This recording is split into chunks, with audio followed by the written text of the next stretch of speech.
Hello, beautiful soul. Good afternoon, good morning, good evening, wherever you are, and welcome to Success and Prosperity Mastery Interview Series. And today is another delightful, amazing guest celebrity, Michael Light. I'm going to introduce him and then we're going to get right into it because the energy, and we've connected for just a few moments before we got started, is already absolutely amazing. So, what if you could improve a business skill today to increase your profit and cut stress and eliminate hidden blocks to biz growth that were holding you back in an endless plateau to more income? Top business people say they listen to their gut to succeed faster, but how do you learn how to do that to improve your intuition in weeks rather than decades? The pace of tech and social change has exponentially gone up in the last 10 years. Making decisions only the old school, analytical way doesn't work anymore and causes burnout. Business intuition cuts through the complete or the complex problem of how to get ahead without doubling your work hours and sacrificing your health and family. Michael Light, known as Mr. What Would It Take, has been utilizing intuition skills. I'm going to apologize because the energy is so incredible, and my guys over here, my angels, are so already into it that I'm having a little trouble keeping my tongue and my mouth going at the same pace. And this man is just amazing. No worries. Thank you. Michael Light, known in the business world as Mr. What Would It Take, has been utilizing intuition tools for over 15 years in business. He trains CEOs and entrepreneurs all over the world, helping them to get past the challenges that have left them stressed and poorer in the past. Michael is the author of the best-selling book, Intuitive Leadership Mastery: How a CEO Doubled Profits and Halved Stress. He has been an entrepreneur for 27 years and came to business intuition from a rational brain way of running a business. Hello, and thank you so much for being here. Thank you, Terry. I'm so glad to be here with everyone watching. Would you please tell us how your journey started? Because there are so many spiritual people out there who want to not only tap into their intuition, but how do they do that and still work with some of the mainstream foundations to connect with people all over the world? Well, for me, it started about 15 years ago. I was running a business. It was a lot of struggle, wasn't making the money I wanted to make, certainly didn't have the joy and health that I wanted to have in my business. So, which I think many of us can relate to. And I had a little car accident, nothing too serious, but I had some whiplash and I got some treatment. And, one of the therapists said, you need to do yoga. So I started doing that. And I think that was the start of my journey. And doing yoga and meditation started to open up these things. Okay. And then I went on a whole growth passage of going to workshops and teaching workshops and bringing the techniques I learned back into my business so that, it could be more conscious and we could use intuition in the decisions we made in the business. And the more I did that, whether it was deciding who to hire, which is always a complicated decision, it seems. Yes. But it doesn't have to be access our intuition, or what clients to work with, or what, new projects to do. The more I used intuition for that, the easier things became, and the better things went. So that's how I started in this journey. And I think the second question you asked was about if someone watching is a little unsure how to shift into using more intuition. Perhaps they're used to just using their logical mind or rational mind to make business decisions. What I would say is intuition is just another business tool. It's just like many of us use spreadsheets in our business. And, we use them because they're useful and they make tasks easier and less error prone. And if they didn't, you wouldn't use them. So I would just say carry on using your rational ways of making decisions. Okay. If when you're hiring, you maybe make a spreadsheet or you have a pros and cons list or whatever your approach is. But also listen to whatever intuitive messages you're getting. And, in the book I wrote, I provide a whole bunch of tools that make it easier to access intuitive Okay. information. So use those as well. And then keep a intuition decision journal where you write down, here's the decision I made, here was the rational basis for it, and here was the intuitive information I got, whether I took any notice of it or not. So, for example, maybe you were hiring someone, and with one of the candidates, perhaps you started getting a tummy ache, or perhaps your back started hurting, or perhaps you started hearing a message, or perhaps you had a weird dream that seemed to be related to that candidate. And whether the message said, yes, go ahead and hire them, they're going to bring you profit and joy, or whether it said, hey, you're going to have some struggle with this person, or they're only going to last 2 months, or whatever the message was, write it down, and then review that intuition journal every month and see how good the information is. And if getting information from voices in your head is giving you good info, great. If it's not, you can ignore it or do something to improve it. If dreams give you useful actionable info, pay attention to them. If they don't, don't pay attention to them. If noticing when a strange animal comes across your day that you don't usually notice, and you interpret that as giving you intuitive information and it's useful, use that. If it doesn't, do some other way to get the information. There are many ways to get intuitive information from our higher selves. And if it works as a tool for you, use it. And maybe when you start out, you find it works for hiring, but it doesn't work for money decisions. And then you want to do some tweaking to clear any blocks you have. Because a lot of people have blocks to using their intuitive and spiritual skills to do with making money. Because they may have been told that's wrong or evil, or maybe they had a past life where for using their spiritual gifts for making money. And by punished, I mean, tortured or killed, which many people were several hundred years ago for using their spiritual gifts to make money. And that's why so many of us, I believe, that's why so many of us keep our intuitive skills secret, hunches in business. They do. I know for a long time Go ahead. Well, but we aren't always open about it. Some entrepreneurs like Richard Branson openly say they use their intuition and gut instincts when making decisions. But other entrepreneurs don't. And I want to live in a world where every business person openly uses their intuition because it's a tool that works. Just like pretty much, I'm sure 99% of business people use spreadsheets somewhere in their business, either them personally or the staff they employ. And I know I use a combination. Go ahead. Sorry. Yeah, we've got a little time lag here. We do. Yeah.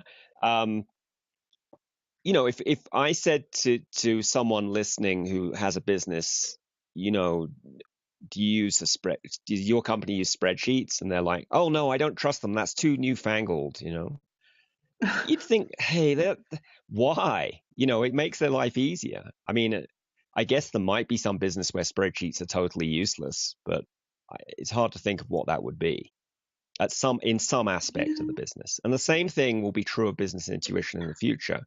That if you don't use it, it's like you've lost an enormous competitive edge and you've created much more work and stress for yourself. So, it's a free world. You don't have to use intuition in your business, but why wouldn't you? I don't know why anyone wouldn't. And it would also go along with if you're tapping into your intuition, your higher self, then you're also raising your inner vibration, which then helps attract more of what you want. And where the vision and the dream that you've been given is leading you. So why wouldn't you want to use it? Good point. Yeah, if you can raise your vibration and raise the vibration of every aspect of your business. Hmm. So by raising vibration, I mean, what kind of emotion do you generally feel? Is it like love, gratitude, peace, or is it lower vibrations like fear or pride or anxiety or apathy? So if you can Yeah. get your vibration, to love or higher, and there's a vibrational scale that some people work with, Hmm. um, that you can use for that. But I think everyone gets the idea of a higher vibration, at least intuitively. Yes. But if you raise your own vibration, like you're saying, and then also do work to raise every area of your business, whether that's the Hmm. sales area, the marketing, the bookkeeping, the computer stuff, whatever it is, because often in our businesses, one area works well and has a high vibration, other areas Hmm. have some kind of gunk in them, and they don't work so well. Yes. And one area for me is the bookkeeping. I do the day to day for the checkbooks and whatnot, and the rest of it, I have an amazing accountant, and so there's no more gunk in that area for me, but there used to be. So yeah, if you And can that's, afford to, yeah. go ahead. Yeah, I mean that's a great way, if some areas not I don't enjoy it and I don't have vibration with bookkeeping or marketing, hire someone else who does find that joyful and is good at doing it and who can Yes. bring high vibration to that area of your business. They actually pay for themselves because it frees you up to do your own brilliance, to follow your own zone of genius. I'm reading this book called The Big Leap, and so I'm focusing on being in my zone of genius more often, and just, okay, some of the things I can still do them, but why? So what were some of the Yeah, why? challenges along the What? way? So, my ego doesn't like this. um, my ego thought it was in charge. Um, Okay. it it's not. My spiritual self is in charge, um, Okay. and that took a few adjustments. Like I had an intuition to relocate to the Andes. I used to live in Maryland, just outside Washington D.C., and I had this strong intuition to move to the Andes, and I had no idea why.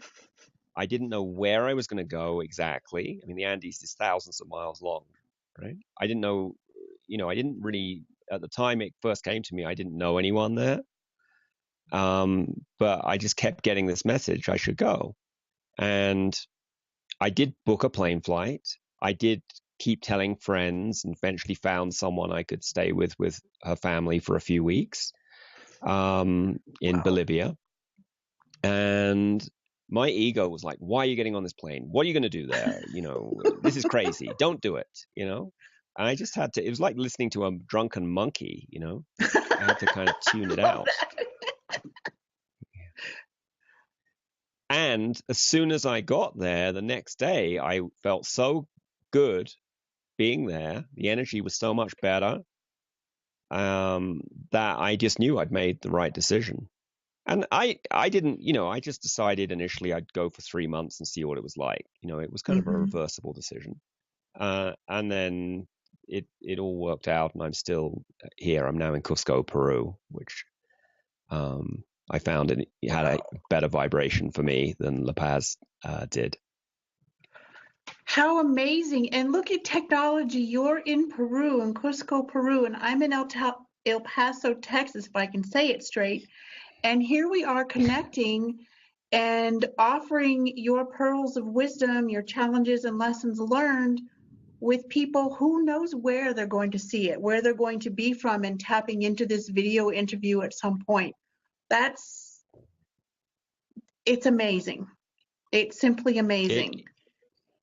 Technology is amazing, and it's just improving so much. And it's not just like I think humans are used to things changing in a linear way. If it's 10% better this year, it'll be 10% better next year. But that's not how Right. technology has been going. It keeps on doubling. We know that about the speeds of computers. They keep on doubling, and just new technologies like this video sharing come along. And it's going up so quick. It's kind of going exponentially. It's impossible to keep up with that if you just do it rationally. You've got to use your intuition to say, okay, which of these technologies am I going to use? Right. How am I going to work with these things? If there's I mean, I use my intuition. If my computer's not working right, I ask my intuition, what will it take to fix this problem? And then I'll get guidance from my intuition or my guides or angels on what to do, which is a lot less stressful than it used to be when I just try and do it logically. Yes. I'm working with a brand new scheduling platform. And yesterday I said, okay, I'm going to give it half an hour to just see what I can do on this particular area. And it's like, I knew what I wanted to do. I had no idea where to find the buttons and the tabs and the links and all of that. And I just said, okay, help me with this, or I need to find this. And then all of a sudden, I was just guided to it. Now trying to find it on my own again took a bit of doing, but I'd already fixed the settings. So what does it matter? But it's easy to use intuition, and yet for so many people it's not, because it's not something that we can touch or taste or see or smell in the usual physical senses. How did you make some of those adjustments, Michael, to work with the ego instead of working against it or it working against you? Well, I think one of the things is recognizing that we're not human beings who have occasional spiritual experiences as we run our businesses or in the Right. rest of our life. Because I'm sure we all have some kind of personal growth or spiritual experience through business challenges. I know I do. A challenge happens in my business. I can either avoid it or I can step up and I can grow myself and recognize where I was contributing to whatever that issue was. Okay. Maybe I had a fear of public speaking and it came from bad experiences at school, and I heal whatever those experiences were in my childhood, and then I get more comfortable speaking in public or whatever the challenge is. Okay. And we are not human beings having occasional spiritual experiences in our businesses. We are spiritual beings having a human experience through our business. And by reframing that experience that way, the ego itself is just a tool. The rational mind is a tool as well. Sometimes it's useful, sometimes it gets in the way. So, could you be just a little more specific on what it is you did? Just one example or one of your clients' examples, without breaking confidentiality, on how they helped make the adjustment and switch that whole, because that's a whole different mindset coming from that way. well, I think coming back to what you said earlier about raising our vibration, which I often do by connecting to the light, bringing light from above and below, and expanding my heart out as big as the universe. Which I talk about as I call that To the Light Connect, because the initials are TLC, which is easy to remember. Nice. Yes. I find that helps tremendously, because that just gets rid of all fear and worry from my mind when I do that. So just remembering to do that one thing makes an enormous difference. And then I think also just playing with these different ways of deciding things in our business. Don't take it so seriously. It's only intuition. It's just a tool. And let's experiment with it. Let's play with it. Let's try it out and use it in parallel with other ways we're more used to running our business. Okay. And then compare the results. And maybe one method works well, one intuitive method works well for you personally. Maybe another one works better for you personally. But it doesn't really matter as long as you get the results you want, which is profit, joy, and an easy business to run. Exactly. What support or encouragement would you, thank you, I'm getting a different word here.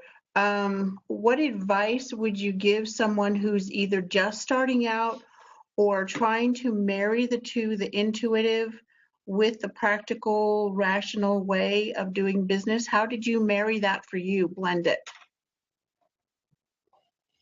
Well, I mean, one of the tools I use is the question, what would it take? And that's a tool I think Okay. everyone can use. You can learn it in 30 seconds. What would it take to hire my ideal candidate for this job opening I have? What would it take to find a great client to work with this week? What would it take to get paid for this invoice that's outstanding this month? What would it take to have an easy and abundant, stress-free, and joyful and profitable day today in my business? You can ask this of anything you want to create in your business or any problem you have. So instead of worrying about problems, whenever you notice yourself worrying, just switch to what would it take. And it's Okay. sort of like doing a search on Google. When you put a problem into Google, you come back with results. When you ask what would it Right. take to yourself and to your intuition, you start getting answers. Easy way to do it. And I just want to point out what would it take is very, very different from asking how should I do it. When you That's ask true. how, suddenly your rational mind kicks into gear and it starts worrying. Oh, I don't know how. Should I do this first or that first? It's a worrying question. What would it take is an Right. open possibility question. It's so different. So those words, what would it take, are very powerful. That's really very insightful because we're supposed to know how to do things or how to figure things out. And that's exactly what gets us into trouble. Because if we don't, then everything comes to a stop. Well, I can't. And a lot of people are working with or haven't quite figured out how to switch that to I can. So I love that, switching it to what would it take to do this? What would it take to do that? And that's, I hope y'all are listening because Or, that's a or key what? point.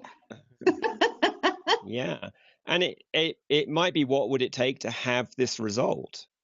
Hmm. Maybe you don't have to know how to do it at all. Maybe you suddenly are inspired to call your friend or some business networking connection, and they know someone you can hire who will totally take care of this problem for you. You don't have to know any detail on how to do it. We don't have to know how to do everything. I think that's something that we pick up in school a Hmm. lot of times. Schools reward children for knowing how to do something. Yes. If in school you were asked a question and you gave the right answer because your intuition gave it to you, but you couldn't explain how you got it, what would the teacher say to you? Hey, Terry, you've been cheating. That absolutely You'd be happened to me punished. when when I was in geometry class.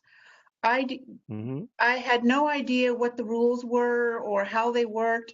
I just knew that this side was congruent to that side, and the teacher was absolutely, she was beside herself because, well, it's right, but how did you get that?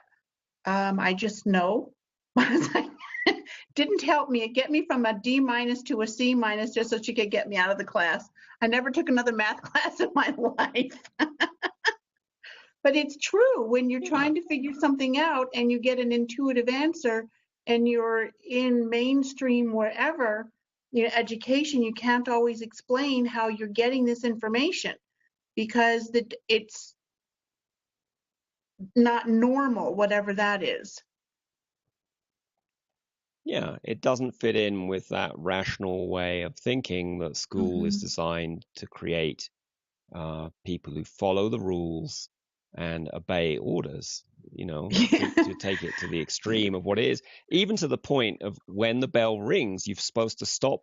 Suppose you're excited about learning French. Now the bell rings, you're supposed to be learning geography, but perhaps you still have the passion for learning French. It's a very artificial thing. I mean, Pavlovian is the word I would use, Mhm. that people are trained to respond to bells and being told what to do and to being able to follow rules and to explain how.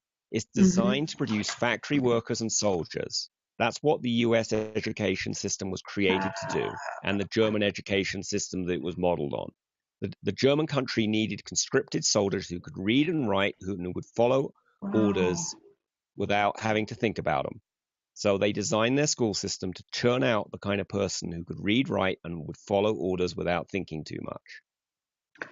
And that is what school does. And it is not a recipe for producing successful business people. That is, I don't even have the words for that. That makes so much sense. So much sense. So what are some of the lessons that you learned along the way as to how to incorporate all of this? You shared some of that with us, but what were some of the obstacles that you overcame, Michael? So partly this idea that you're supposed to be rational in business. Okay. It's somehow bad or naughty to take shortcuts. Also, just a lot of head trash and beliefs that somehow it's evil to access your intuition. I mean, that's typically a religious set of Hmm. beliefs that get pounded into people.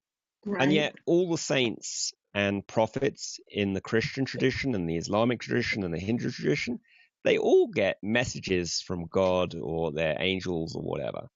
So it's very bizarre that the religion kind of puts out this message that listening to your guidance is somehow evil when all the characters in their books are doing it all the time. You'd almost think they had set it up in order to control the population, right? Oh, us priests and people in charge, it's okay for us to communicate with the spiritual realm, but you peons better not do that. That would be dangerous because then you might have your own thoughts and intuition and won't have to listen to us and pay us, money every week for the service we provide you. And if they turned that around without getting too much into anybody's dogma, if that was turned around in so many different ways, on so many different levels in all businesses, it would actually benefit everyone more. There wouldn't be less, there would be more. I totally agree. There would be much more abundance. The more all of us listen to our intuition and follow our joy and profit and use our intuition to look into the future. I mean, when I'm hiring someone, I'm not just seeing how good a fit they are now. I look into the future and see how much profit are they going to bring? How much joy are they going to bring? And I can either use that as a basis for a decision to select between candidates, or I can do spiritual work to shift it. If I like them, but there's some kind of glitch 6 months in, I can see if I can tweak that and improve it. Okay. So, it's both for reading information and we can adjust things if we don't like how they are. If I'm creating my day, which is something I do every day, I visualize what's going to happen in my day and I say this is how I want it to go. I want this meeting to go easily and successfully. I want this piece of work just to be very easy and joyful to do and successful. If I'm creating my day and one of the things doesn't feel right, either I'm going to do some spiritual work, send it more light into the future, or do some other, ask what would it take to make this the way I want it. Or if I can't get it to shift, I'm going to think, okay, do I really want to have this meeting? Because often what happens for me, if I get those messages and I don't do something about it to shift it, or I can't shift it for whatever reason, and I might ask someone, if I can't shift something that's important to me, I'll probably ask someone else to help with it. Maybe I have a blind spot in regards to that. Mm-hmm.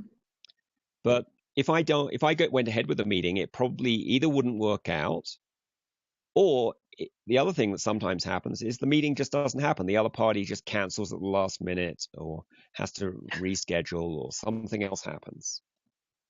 So I find that it's very that is interesting when those happen because I'll be going along on a certain day or a day and all of a sudden someone cancels or wants to reschedule and I didn't feel anything other than like, okay, and I just start saying thank you for the time. It gives me time to do something else. That wasn't always the way I used to react. I used to take it upon myself as, oh my goodness, that I did something wrong or the whatever, rejection thing. And now it's just, hey, thank you. And there was one couple months ago where a client backed out before money's exchanged hands. And the first thing that popped into my mind was, thank you for protecting me. mm, That's Money would wonderful. have And been I like nice. that. Good. I like that phrase you said, the first thing that popped into my mind, which comes back to how to know you're getting an intuitive message versus is your Yes. ego talking to you. The first thing that comes to your mind is your intuition talking, typically. If you've asked a question, is this, what would it take to hire a profitable and joyful candidate? And you're thinking about a particular candidate, and the first thing is yes, or great, Hmm. or whatever the thing that pops in. That's your intuition. The second, third, fourth, and fifth, and however many other thoughts come in, second guessing yourself, those are your Yeah. ego. True. True. Oh my goodness. So, how would you? Yeah, that's not the question they want me to ask. So, just a moment. What was the wake up call? That was the wreck, the car wreck, wasn't it? The yoga and then the meditation, and that came in. Is that what the wake up call for you was, Michael? The car That was wreck? one of the wake up calls. Yeah, I mean that certainly got me into this path. I mean, I also had a relationship that was having troubles, and we did some counseling in a practice called radical honesty that encouraged you to express your truth. And expressing your truth is one way to get to your higher self. We so often wear masks and hide Yes. our truth and don't express what we're feeling. And that's another route I was directed into this. So I many often, ways to get into your intuition. that's true. There are many ways. I often help my clients or, encourage them to speak their truth. Would you speak to that? And coming from a different perspective, it's always nice to hear what someone else has experienced. So what do you mean by, expressing your truth? So to me, expressing my truth is not just saying what I see as the truth, but it's holding it. It's sort of like when you're having a conversation, it's a little bit like playing a game of tennis. And we can Okay. either stay on our side of the court and our side of the net and say things like, when you slammed the door, I felt angry. Or we can accuse the other person and blame them by saying, you're a bad person for slamming the door. That would be a case of playing tennis by leaping over the net and going onto the other side and beating the other person with your tennis racket instead of having a truthful conversation where you can both Okay. express your truth and provide space to listen to each other's truth. So the other thing is what I've learned subsequently is that the more I'm connected to the light, the higher my vibration is, the better version of truth I get. I don't think truth is Okay. absolute. I think we see different aspects of it and different versions of it, and it's colored by our own experiences and our own beliefs. But the higher vibration we can hold, the clearer version of truth we can shine out. So if I was having an honest conversation with someone, one of the things I would want to do is connect myself to the light, and if possible, they connect to the light as well. Okay. That makes a lot of sense. And the goal of speaking my truth, and for the other people speaking their truth, is for us to relate better, not to control the other person. If I'm upset when my partner slams a door, I, I'm just communicating how I feel in that circumstance. Hmm. I'm not trying to make them bad. I'm not trying to necessarily stop them from slamming the door. Now, I might make a request. I'd like you to not, I'd like you to close the door gently. Okay. But it's up to them what they do. And it's up to me how I proceed, in that relationship, or if I stay in it. If that's an important thing to me, I have a boundary about door slamming for whatever reason, It because may, maybe I had a traumatized childhood involving loud noises and door slamming really sets me right, off. right, Maybe that's a boundary I have, or whatever the issue is. I mean, slamming a door sounds a pretty minor thing, but for some people who are, if someone has PTSD because they were in a war and they really freak out Yes. for half a day when they hear a loud noise, that might be a thing they don't want to be in a relationship with someone who is going to do that repeatedly. Those kinds of issues and not being able to trust the self, all of those kinds of things, and it really gets in the way of tapping into our intuition and making good decisions and using a balance of both. It may seem to some like we're talking around in circles and not really getting anywhere, but unless we're able to clear the groundwork, so to speak, the superficial layers of energy, it's much more of a challenge to raise it, to connect to the higher light, and to connect, what was it you were saying, connect your heart space to the light. It's harder to do that if you're all messed up inside. Yeah, it is harder to do, if not impossible. So a lot of improving our businesses is inner personal growth work. Okay. Maybe it's common that business owners, when they first hire people to help them, have issues around that. They feel anxious about telling other people what to do, or they have difficulty picking the right people, or they Mm-hmm. always tend to attract someone who has a certain flaw in their personality. Maybe they're always late to meetings, maybe they um, you know, don't do what they say they will do. Maybe they have a negative personality. And often in my case, when I've hired people and there was something going on like that, it was because I had something in me that attracted that kind of person to the job, Right. because I had some childhood history with that same kind of wound where my parents or a teacher or other children were behaving in a similar way emotionally. And this getting someone in the business who's challenging, whether they're someone I'm hiring or a client or situation or whatever it is an opportunity, a gift to me. Hey, this is an opportunity to wake up in this small part of your life and heal that issue that I have and raise my vibration there. Because I think we have many different dimensions, many different aspects to ourselves. And we might be high vibration in one aspect and lower vibration somewhere else, Yeah. as far as we appear in our reality to our lives.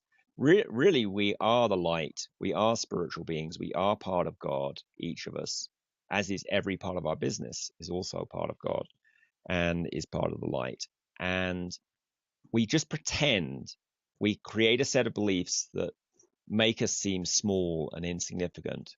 And Mm-hmm. we do that so we can have the experience of breaking through that thing. I don't. Have you ever read the book "The Little Soul and the Sun" by Neil Donald Walsh? It's a No, very I short have not. children's parable. Okay. No. He's a spiritual teacher. I think he wrote Conversations Yes. with God, but he also wrote this little quotes children's book, but really it's for adults. And the basic part of this story is there's a little soul who hasn't incarnated that much on Earth, and she's like, ooh, I've never experienced being really betrayed and screwed over. Would any of the other souls up here in heaven like to incarnate down with me and you'd really screw me over in some business deal so I get to experience this thing called betrayal that I've never really experienced before? I just want to experience it, because spiritual beings really are here on this planet to do two things: either to have new experiences or Mm-hmm. to grow. Okay. Okay. And so they both decide to incarnate down, and they have the betrayal, and the little soul gets to experience that. Maybe they also include that they get to experience forgiveness, or not, Mm-hmm. depends what they decide to create in their soul contract. And sometimes they invite down other souls to witness this and to remind them that they're both spiritual beings. They're not human beings being screwed over. They're spiritual beings who decided to have this little experience in the movie of their life that they are the script writer for, the producer, the director, the filmmaker. We all create our reality. And I find that story very useful, because I used to get upset when people would betray me or they would do some other thing that would irritate me. And I'm not saying I Right. still don't feel those experiences, but I see it from a different perspective now, and I'm prepared to look for why am I doing this? Is there something in me that's attracting this? Is there some benefit or some lesson to be learned here? And it takes away a lot of the negative energy that that experiences can have in business. People I used to get so wound up in my business when things didn't go the way I wanted them, or people weren't behaving the way I thought people should behave. That's probably one of those people calling us now. Yeah, I'm sorry, I forgot to turn the phone down. It's like, okay, well, they did really good filtering out all the calls. I apologize, everyone. It's like, oh my goodness. Well, that must be the bell to wrap this up. Is there any last pearl of wisdom that you would like to share with our viewers, Michael? I have a lot of tools in the book I wrote, Intuitive Leadership Mastery. But if you can remember to ask, what would it take when you have problems or you're worried? And if you can remember to connect to the light, and I have a little short video on my website that steps you through that if you haven't done it before. Just doing those two things alone are going to make so much difference to your business. You won't believe it. You'll be like, why wasn't I doing this before? It would be like if you had been, trying to walk from Los Angeles to New York, and then suddenly you discovered airplanes existed and you could fly, and you didn't have to struggle, and you didn't have to walk barefoot and hurt yourself every day. You could just take a plane. And then maybe the next day, perhaps you discovered you could do a web conference. You didn't even have to fly. It's that level of difference that you can have of your business, that it is joyful, easy, profitable, and things just work out super easy. So that's the vision I'd like to leave people with. And ladies and gentlemen, beautiful souls around the world, this beautiful soul, Michael Light, and I was real careful because sometimes I use Michael as Michael, which I call Archangel Michael, but this beautiful soul, Michael Light, is in the Andes in Peru, following his own guidance and the intuition that he received. Now, if he can make it there by following what he's not only teaching, but he's living it, I think I'd pay attention and probably get his book as well. I think I'm going to look into that myself. Where can they find you, Michael, besides on Amazon in the books? Yeah, you can find me on intuitiveleadershipmastery.com. And if you Google that, Intuitive Leadership Mastery, you'll find the book and the podcast and YouTube and all the other things related to me. So. Excellent, excellent. Thank you so much, ladies and gentlemen. That's intuitiveleadershipmastery.com. And of course, you're welcome to revisit this particular video interview and all the others as often as you like. Michael, thank you so much for being with us. It has been a pleasure, especially, I didn't know you were in the Andes, but hey, that makes it even more special with technology. Thank you for being here today. Thank you so much, Terry. Bye, everyone.